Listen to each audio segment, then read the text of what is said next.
not being a caterer. Right, because I'm actually very curious, because I'm sure, we see now a lot of people are on Ozempic, and so people are not eating as much. Do you think that this year there's going to be less food eaten at the program because people are just eating less? Yeah, and I think that in all honesty, I think that also affects restaurants. I predicted this a few years back.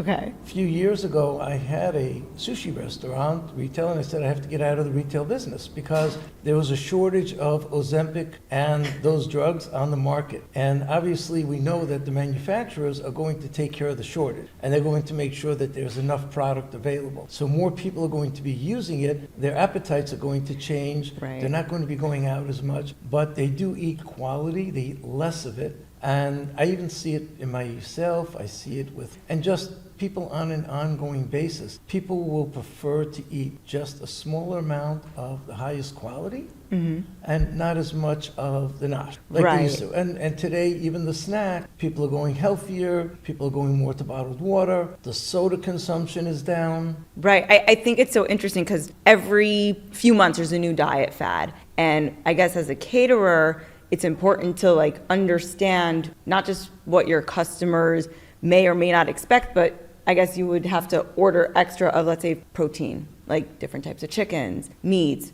Maybe people are eating less meat, more chicken, more fish, So it's interesting that a lot of these diet fads can greatly affect the catering business and what people expect. It affects it even during the year. Even at a wedding, it's what the menu is going to be, what people are going to eat. When you do a choice menu at the table, it's going to change, and it depends on what you're doing. So even the type of fish that you're serving will determine what you need. For example, salmon is a common fish, but it's also a popular fish.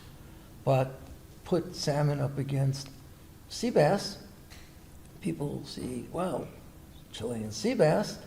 It's $30 a pound wholesale. In the market, it could be higher. So people say, you know what? I don't eat it that often. I'm going to have the sea bass. I'm going to choose the sea bass because it's not something that I'm going to go to a restaurant where salmon might be $35 or $40 in the restaurant for that portion, and sea bass is $65, so they don't order it. Or they're on either Pesach program or they're at a wedding. They're going to take advantage of it. Well, I'm sure matzah is something you have to order regardless every year. Do you know how many pounds of matzah you have to order? I do. You do? And it changes all the time because even the composition of the guests make a difference. Because it does not matter if you're going to say, we're a boutique program. We specialize in being a luxury boutique program. So we'll have between 450 to 500 guests maximum, but the composition of that is so different. 300